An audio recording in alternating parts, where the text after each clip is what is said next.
안녕하세요. 저는 지금 40대 중반의 초고학년 아이 엄마입니다. 저는 사기 결혼 당한 사람입니다. 지금에야 농담처럼 웃으면서 얘기하지만 당시에는 화병이 나서 소화도 아예 안 될 정도로 스트레스를 받고 그랬었죠. 아이 때문에, 그리고 남편도 나 죽었다 하며 저자세로 살고 있으니 망정이지 정말 이혼 위기를 겪기도 했고요. 이런 얘기 주변에다가 하면 제 얼굴에 침 뱉기라 하지도 못하다 익명의 힘을 빌어 훌훌 털어버릴 겸 여기다가 한번 써보네요. 시댁에 그나마 할 말 다 하고 연 끊고 살기에 망정이지 아직도 연락하며 지내고 있었으면 속이 다 썩어 문드러졌을 것 같습니다. 이 일은 10년도 전 일이긴 하지만 아직도 그때 생각하면 화가 치밀어 오릅니다. 그때 저는 30대 초중반이었고 제 아이는 고작 3살 정도 되었을 겁니다. 저희는 신혼집을 전세로 시작했고 마침 집주인이 나가라고 해서 다른 집을 알아보고 있던 상황이었습니다.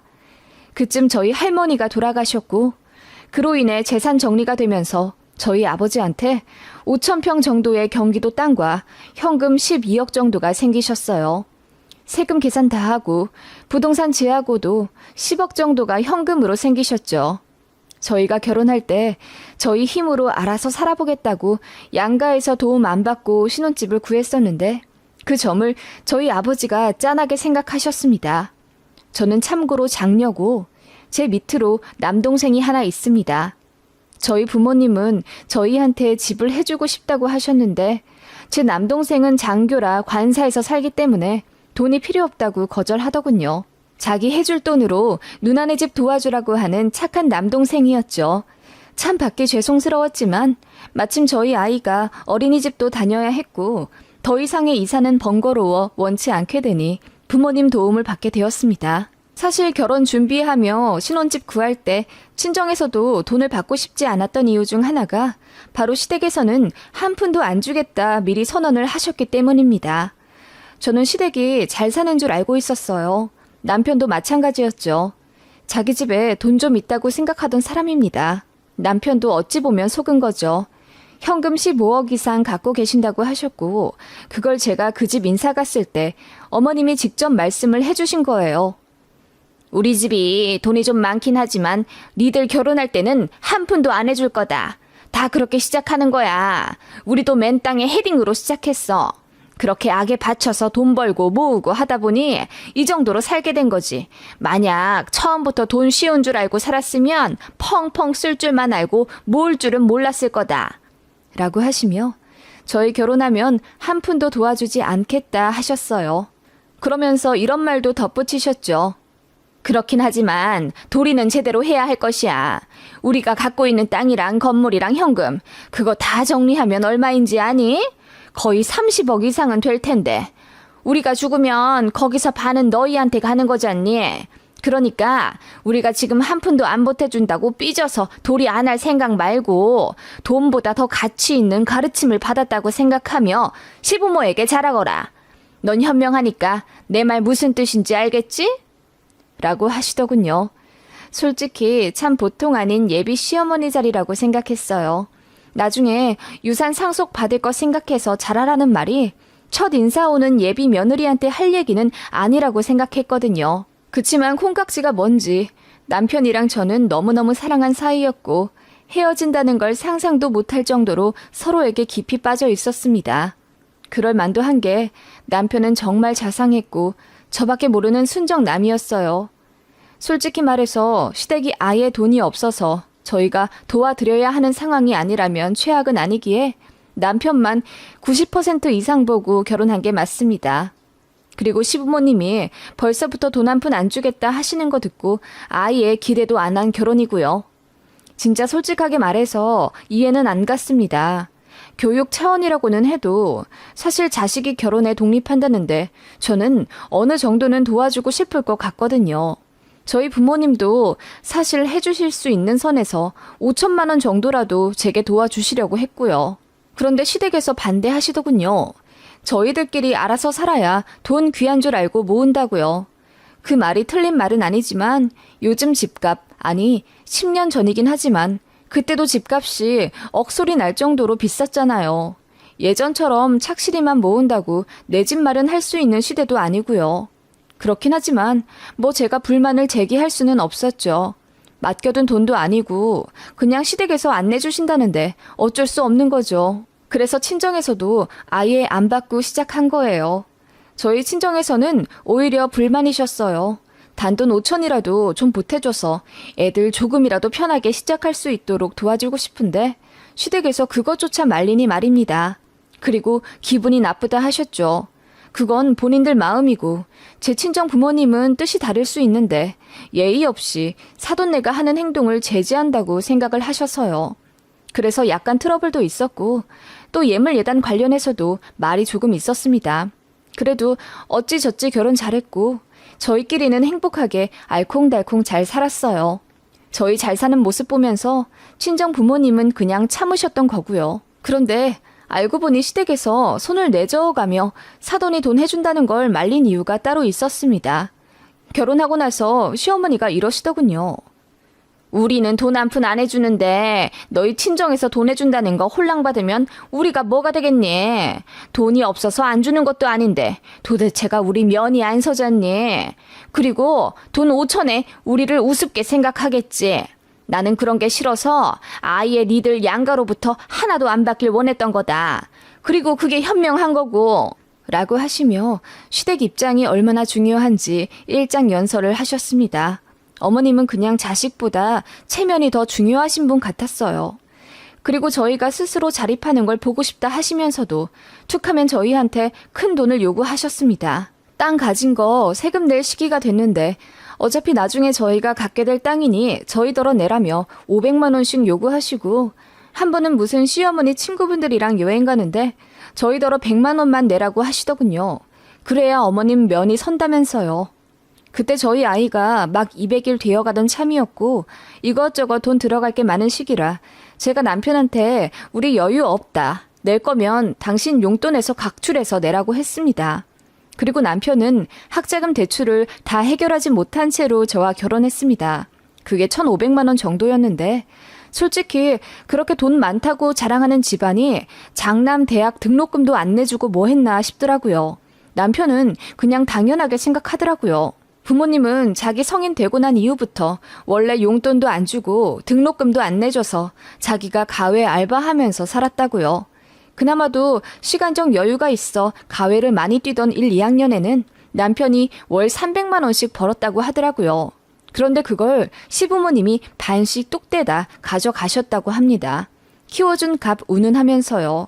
순한 남편은 그걸 그대로 다 드렸는데 남편 군대 갔다 복학하고 나서 취업 준비하느라 과외 못하고 돈 없어 쩔쩔맬 때 시댁에서 등록금 절대 안 도와주셨다고 하더라고요. 그래서 결국 학자금 대출 받았던 거고요. 아무튼 남편이 우리 부부 여유가 없어서 여행비 절대 못 드리겠다. 한 30만 원 정도는 드릴 수 있다고 전달해드렸더니 어머님이 난리를 치셨던 적이 있습니다. 나중에 자기들 죽으면 몇 억씩 가져갈 연놈들이 고작 100만 원 아까워서 안 내주냐고요. 너무 황당했죠. 그래서 남편이랑 시어머니랑 대판 싸워서 명절에 한 번 안 간 적도 있고요. 결국은 어머님이 먼저 화해하자 하셔서 없던 일처럼 되긴 했지만요. 그런 속사정이 있는 시댁이었습니다. 아무튼 그러다가 이제 친정에서도 재정적인 여유가 되고 마침 저희 전세 계약도 끝나 이사 가야 하는 상황이 되니 친정에서 집을 매매해주겠다 하셨습니다. 만약 저에게 아이가 없었다면 저도 거절했을지도 모르겠는데 어린 아이가 있으니 어쨌든 도와주신다고 하는 제 부모님께 너무 감사하고 죄송하면서도 받게 되더라고요. 그래서 결국 제 친정에서 4억 정도 선에서 아파트를 하나 저에게 해주시겠다 하셨어요. 세금 문제 때문에 부모님 명의로 사시고 저희가 들어가는 방법도 있었는데 아예 유산 상속 개념으로 명의부터 제 이름으로 해주고 싶어 하셨습니다. 얼마나 감사하던지요. 제 남편도 장인어른 장모님께 평생 이 은혜 갚아 나가겠다며 고마워했고요. 어쨌든 이사가 코앞이라 정신없이 준비하고 또 매매 계약도 치러 나갔습니다. 그걸 굳이 시댁에 이야기하지 않았습니다. 또 시댁 면이 안 서네 뭐하네 하면서 난리 치실 것 같기도 해서요. 가끔 전화와서 이사 간다더니 어떻게 되고 있냐? 잘 알아보고 있냐? 물으시면 그냥 사정 맞춰서 준비 중이라고만 했고 더 이야기하진 않았습니다. 그러다가 매매 끝나고 이사와 동시에 시댁에다가도 말씀을 드린 거죠. 이번에 이사한 집은 친정에서 해주신 거라고 하면서요. 그랬더니 시어머니가 난리를 치시더라고요. 우리가 돈이 없어 안 해준 게 아니라 다 뜻이 있어서 니들 집을 안 해준 건데 어떻게 사돈댁에서는 야속하게 그러신다니. 아니 그러실 거면 우리한테 말씀을 좀 해주시지. 누가 보면 아들네가 돈이 없어서 한 푼 안 내준 줄 알겠네. 라고 하시며 어디다가 얘기할 거면 반드시 시댁에서 돈 많은데 일부러 안 주신 거다 라고 덧붙이라고 신신당부하시더라고요. 그냥 어머님은 그러실 것 같았습니다. 그래서 얘기하기가 싫었던 거고요. 어쨌든 그렇게 제 친정에서 집을 받은 후 다른 생각 안 하며 행복하게 지냈습니다. 저도 마침 좋은 조건으로 복직하게 되어서 맞벌이 하느라 너무 바빴고요. 아이는 새 어린이집 적응하느라 정신이 없는 하루하루를 보내고 있었습니다. 그러다 사건의 발단이 된 건 어머님의 전화 한 통이었습니다. 어머님이 어느 날 전화를 하셔서는 제 신우가 이번에 원룸 2년 계약이 끝나서 이사갈 곳을 알아봐야 된다는 걱정 어린 한탄을 하시더라고요. 참고로 신우는 남편의 여동생이고 3살 차이가 납니다. 제 남편이 공부를 잘해 신우 성적까지 관리해주던 남배 사이고 그런 신우 역시 명문대에 들어가서 자기 밥벌이 잘하고 삽니다. 다만 독립하면서 집을 알아볼 때 시댁에서 저희 남편한테 한 것과 마찬가지로 보증금 한 푼 안 보태줘서 신우는 고시원에서 시작을 할 수밖에 없었고요. 거기서 악바리같이 돈 모아 나중엔 보증금 5천만 원에 월세 20만 원 정도 내는 오피스텔에 살게 되었습니다. 대단하다고 생각했죠. 저도 결혼 전 잠깐 자취를 하긴 했지만 저희 집에서 보증금 2천만 원을 해주셔서 월세만 내면 됐었거든요. 아무튼 그런 신우인데 어머님이 웬일로 저한테 신우 얘기를 하시더라고요. 원래는 거의 안 하십니다. 그래서 제가 그래도 보증금 5천만 원 있다고 하니 좋은 조건 집 잘 알아보고 들어갈 거예요. 아가씨 워낙 똑부러지잖아요. 라고 했더니 어머님이 혀를 끌끌 차시며 시집을 가야 하는데 언제까지 오피스텔 전전하면서 혼자 자취하는지 내가 답답해서 말이야. 라고 결혼 생각 없는 신우 걱정을 하시더군요. 신우는 제가 알기로 독신주의자예요. 그걸 어머님이 모르시는 것도 아니고요. 그냥 대충 웃으며 맞춰드리는데 어머님이 이러시더라고요. 지가 혼자 산다는데 뭐 어쩌겠어. 근데 여자가 혼자 살려면 어쨌든 돈이 있어야 하는데 언제까지 다달이 월세 내면서 살지 모르겠어. 30도 넘었는데 아주 내가 애 같아. 라고 하시길래 제가 그냥 넌지시 말했습니다. 아무래도 어머님도 여자시니 딸인 아가씨가 걱정되시겠죠. 저라도 도와주고 싶은 마음이 생길 것 같아요. 응? 도와준다니? 나는 절대로 살아있을 때 자식한테 돈 주고 싶지가 않다. 지가 벌어서 지 앞가림 해야지. 라고 단호하게 말씀하시길래 역시 독하시다라고 생각했습니다. 몇십억을 갖고 있다면서 자식한테 1,000만 원은커녕 100만 원도 내주기 싫어하는 이런 부모도 있구나. 새삼 놀랍기도 했고요. 그러면서 뭐하러 돈 있다는 자랑은 하는 건지 시부모님이 이해가 도통 안 되더군요. 그리고 저는 솔직히 신우랑 그렇게 사이가 살갑진 않지만 또 안 좋은 건 아니거든요. 그래서 1년에 한 번 정도 명절에 마주치곤 하는데 그때마다 신우가 속마음을 저에게 얘기하곤 했어요. 언니, 저는 엄마가 자꾸 저더러 너네 집 돈 많다. 그런데 다 뜻이 있어서 안 주는 거다. 라고 하시는 게 너무 불만이에요. 그럴 거면 아예 말씀도 하지 마시던가. 솔직히 그렇게 돈이 많다면서 저 독립할 때 너 알아서 살아라 하고 등 떠미는 부모가 어딨어요. 야밤에 위험하게 돌아다니지 말라고는 하면서 그 위험한 고시원에 들어간다는데도 눈도 끔쩍 안 하고요. 저는 우리 엄마 아빠 잘 모르겠어요. 하시는 행동 보면 돈이 진짜 있는지도 잘 모르겠고. 그렇게 신우는 본인 부모님한테 신뢰가 별로 없는 편이고 그래서인지 정도 없습니다. 생신 때도 그냥 구색 맞춘다고 10만 원씩 보내고 말지 뭐 다른 딸들처럼 더 살갑게 여행 가자고 하거나 화장품 사준다고 하는 것도 전 못 봤어요. 시어머니는 그런 신우한테 늘 불만을 가지셨고요. 남들은 딸이 먼저 동남아 가자, 제주도 가자, 팔짱 끼고 애교 부린다는데 우리 딸은 생전 그런 걸 못 봤어. 하다못해 립스틱 하나 사준 적도 없다니까. 그냥 내 생일이랑 어버이날에 무슨 ATM기처럼 10만 원씩 띡 보내는 게 다야. 무뚝뚝하기는. 하시며 저에게 당신 딸인 신우를 험담하기도 하셨고요. 근데 저는 제 남편이랑 신우, 그러니까 남매가 어떤 환경에서 자라났는지 잘 아니까 신우가 이해가 가더라고요. 돈이 없으면 모를까 그렇게 많이 있다면서 한 푼 안 내주려고 하고, 그렇기 때문에 신우는 포기했던 꿈들도 많아요. 예체능으로 빠지려고 했는데 돈이 많이 들어간다는 이유로 시댁에서 반대했었고요. 화가 난 신우가 나중에 성인 돼서 일하면서 다 갚겠다고 해도 시어머니가 제일 크게 비웃으며 나중에 갚는다고? 그때 가서 네가 줄지 안 줄지 어떻게 아니? 라고 하셨다네요. 나중은 없는 거라면서. 그러면서 저희한테는 나중에 몇십억씩 받게 될 거니 본인들한테 잘하라고 하시는 거예요. 모순 그 자체 아닙니까? 그런 시부모님이 저 역시 점점 정이 떨어졌고 남편이나 신우도 그냥 적당히 도리 할 만큼만 했어요. 저희 친정 부모님은 없는 살림에서도 항상 저랑 제 남동생을 먼저 생각하시며 아낌없이 지원해 주셨던 환경에서 사랑받고 자랐기에 제 부모님이 누구보다 애틋합니다. 그래서 아파트를 받고 말고를 떠나 늘 잘하고 싶었고요. 저 같은 마음이 제 남편이나 신우한테는 없더라고요. 아무튼 그런 시어머님이 신우 걱정을 한다니 저는 놀라울 따름이었죠. 그렇게 걱정되시면 진작에 보증금이라도 더 보태서 도와주시던가 하는 말이 목구멍까지 올라왔지만 참았습니다. 어머님은 그렇게 신우 집에 대한 걱정을 핑계로 저에게 전화를 몇 번씩 하셨어요. 나한테 뭘 바라고 전화하시는 거지? 의문이 들어갈 때쯤 어머님이 드디어 속마음을 내비치시더군요. 지 오빠는 가정 꾸려서 내 집 마련도 성공하고 떵떵거리며 잘 사는데 우리 유진이는 참 상대적 박탈감을 얼마나 느끼면서 살까?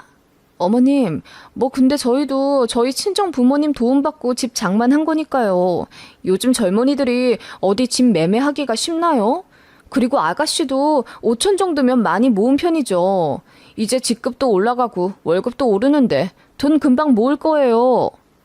그래도 그게 어디 쉽니? 월세로 다달이 20만 원이나 나가고 참. 제가 보기엔 아가씨 잘 사는 걸로 보여요. 조금만 더 모으면 전세로도 들어갈 수 있겠고요. 아님 어머님께서 좀 도와주시는 건 어때요? 제가 듣다 못해 돌직구를 날렸습니다. 그렇게 걱정되면 딸 좀 도와주시라 하는 제 마음속에 외침을 가득 담아서요. 그랬더니 어머님이 마침 제가 얘기를 잘 꺼냈다는 듯이 그래, 이젠 나도 도와주고 싶어. 그런데 사실 우리가 저번에 경기도 양평에 집을 하나 더 샀어. 그리고 그쪽 어디에 과수원 할 만한 토지도 하나 더 샀고. 너도 알다시피 우리가 부동산 부자잖니? 그래서 현금을 가지고 있는 게 없네. 이제 와 도와주려 해도 참 상황이 안 되는구나. 라고 하시더라고요. 그래서 그냥 그렇냐고 건조하게 대꾸했더니 어머님이 이어 말씀하시더군요. 부동산만 있는 우리 집이랑은 다르게 사돈댁에서는 현금을 어느 정도 갖고 계시다지? 너희 집도 해주셨는데 사돈 총각은 왜 집을 안 해주신대? 아, 제 동생은 장교잖아요. 몇 년에 한 번씩 옮기는데 매번 독신자 숙소에서 살고요. 그래서 집 안 사요. 아직 미혼이라 굳이 사둘 필요도 없다고 하고요. 그렇구나. 사돈 총각이 아주 뜻이 올곧고 바르네. 사돈댁에서는 멋진 자식들 두셔서 참 좋으시겠네. 라고 시어머니가 웬일로 저희 부모님 칭찬을 거의 5분가량 하시더라고요. 자식을 참 잘 키웠네. 마음이 어지시네. 그래서 복을 받아 유산도 그렇게 많이 상속받으셨네 하면서 입에 침이 마르도록 칭찬을 하시더니 이윽고 말씀하시더군요. 그래서 말인데 혹시 유통 가능한 현금이 지금도 많으신가? 라고 하시길래 그건 왜 물으냐고 여쭸어요. 그랬더니 어머님이 아니 다른 게 아니라 유진이 집 문제 때문에 그런데 내가 전세를 좀 해주고 싶거든. 나도 나이가 드니까 생각이 바뀌네. 그리고 니들 집 매매해서 잘 사는 거 보니까 보금자리의 중요성도 내가 느끼게 됐고 그런데 너도 알다시피 우리가 돈이 다 묶여 있잖니. 당장 유진이한테 해줄 수 있는 돈이 없어. 어머님, 부동산 담보로 얼마든지 대출 받으실 수 있어요. 그 정도면 금리도 낮으실 것 같고요. 아버님 연금도 있는데 당연히 커버 가능하시죠. 아니, 무슨 이 나이에 대출이니? 나는 싫다. 하시더니 어머님이 조심스레 말을 꺼내시는 거예요. 혹시 돈 좀 남으시면은 우리 유진이 전세를 좀 해주게 도와주실 수가 있나? 아니, 물론 공짜로 도와달라는 게 아니라 세아가 너도 알지 않니? 우리 죽고 나면 너희들한테 돈 다 가잖아. 그러니까 어떻게 보면 이득 아니겠어? 돈이란 게 지금 쓰는 거나 나중에 쓰는 거나 똑같지 뭐. 라고 제 귀를 의심할 만한 이야기를 하시더라고요. 네? 어머님, 저희 부모님한테 사돈처녀 전세금을 해달라 요구하시는 거예요? 라고 했더니 어머님이 펄쩍 뛰면서 무슨 해달라고 요구한 게 아니라 여유가 되시면 생각을 해보시라 권하는 거라며 저더러 오바하지 말라고 하시더군요. 그리고 지금 10억 가까이 넘게 있으실 텐데 거기서 고작 1억 빼는 게 뭐가 그리 어렵냐 하시더군요. 게다가 그거는 저희가 시댁에서 유산을 상속받으면 저희가 알아서 갚으면 되는 거라고, 원래 돈은 그런 거라고 큰 소리를 뻥뻥 치시는 거예요. 어이가 없어서 제가 그랬습니다. 아가씨 전세가 그렇게 급하시면 어머님이 얼마든지 해주실 수 있는 문제예요. 사돈한테 면이 안 서니 친정에서 돈도 받지 말라고 그렇게 말씀하셨으면서 어떻게 저희 사는 집도 아니고 아가씨 사는 집 때문에 1억을 해주길 바라세요? 어머님, 전 정말 이해가 안 가서 여쭙는 말이에요.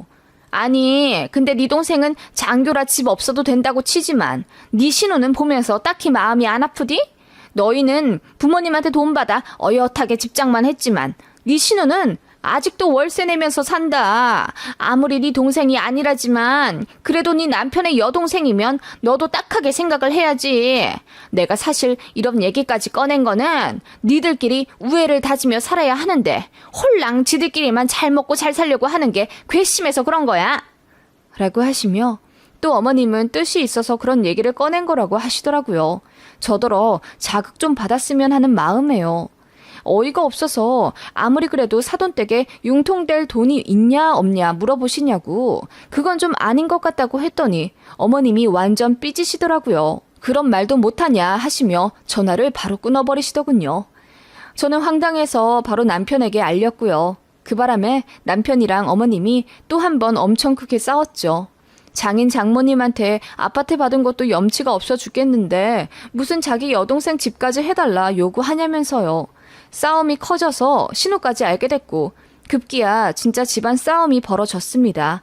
결국 불똥이 저한테 튀면서 어머님이 저한테 막 따지시더라고요. 그냥 저만 알면 되는 얘기를 왜 자식들한테 다 얘기해서 분란을 만드냐고요. 저도 가만히 있지 않았죠. 어머님이 먼저 사돈 어려운 줄 모르고 건들지 않았냐고요. 어머님은 또 그 소리 하시더군요. 해달라고 한 게 아니라 빌려주는 개념으로 얘기를 꺼낸 거라면서요. 그래서 제가 그랬죠. 어머님, 아가씨한테 그랬다면서요. 나중에 준다는 돈 믿지 말라고. 그때 가서 줄지 안 줄지 모르겠으니 미술도 포기하라 하셨다면서요. 그래서 아가씨가 부모님한테 앙금이 있는 거예요. 어머님은 그것도 모르세요? 라고 했더니 어머님이 처음으로 아무 말도 못 하시더라고요. 그렇게 이어진 집안 싸움은 결국 신우가 등기부 등본까지 떼는 막장으로 이어졌습니다. 그리고 놀라운 결과를 보게 됐죠. 양평에 과수원 밭, 토지 하나도 없으셨어요. 그나마 광주에 건물 하나 있다고 하신 거 저희 결혼하기 10년도 전에 매각하셨고 그걸로 뭘 하셨는지 돈이 아예 증발된 수준이더라고요. 그래서 시부모님 지금은 부동산 갖고 있는 거 하나도 없으십니다. 그나마 아버님 공무원 연금 다달이 200만 원 남짓 받는 게 다였던 거고요. 그냥 빈털터리 수준이셨던 겁니다. 그러면서 무슨 몇십억 자산가네 본인들 죽으면 우리 10수억씩 가져갈 거네 뭐네 하셨던 거고요. 애초에 저희 신혼집에 돈 보태주실 여력도 없으시면서 괜히 자존심에 일부러 뜻이 있어 안 보태주는 거라고 하셨고요. 어머님은 돈 없는 거 들키는 순간 생명도 끊어진다고 생각하셨나 보더라고요. 효도도 못 받고 하다못해 며느리로 들어온 저한테도 존중받지 못한다고 판단하시고 그렇게 없는 돈을 있는 척 하셨던 거고요. 저도 황당한데 자식인 제 남편과 신우는 얼마나 어이없고 분하겠어요. 그래서 결국 시댁이랑 연 완전히 끊겼습니다. 신우도 다시는 부모 보며 살고 싶지 않다며 절연을 선언했고요. 남편도 자기 부모님한테 너무 실망했다며 명절에도 안 가는 수준이 됐죠. 어머님은 이따금씩 저희 남편한테 전화해서 엉엉 우시고요. 남편이 전화 안 받으니 시어머니도 더는 연락을 안 하시더군요. 아버님도 솔직히 마찬가지입니다. 그냥 똑같은 생각에 말만 없으실 뿐. 그게 10년도 전 일이고요. 신우랑도 대면대면 하다가 연락 끊겼습니다. 시부모님은 손자 보고 싶어 애가 타세요. 못 본 지 꽤 되셨죠. 있지도 않은 재산 볼모로 저한테 시댁 갑질하던 패기는 어디 가시고 이제는 저희가 마음 돌리기만을 간절히 바라십니다. 저도 그때는 이성을 잃고는 남편에게 사기 결혼하니까 좋냐고 소리 지르고 싸우고 그랬었는데 결과적으로 남편도 몰랐으니 그냥 덮어두고 삽니다. 남편은 저에게 정말 많이 미안해하고요. 그런 일이 있었습니다. 집집마다 사정 하나씩은 다 있다지만 어딜 가도 저희 시댁 같은 케이스는 없는 듯 하고요. 듣는 여러분도 참 황당하시죠? 이런 부모도 있더라고요. 이해는 안 가지만요.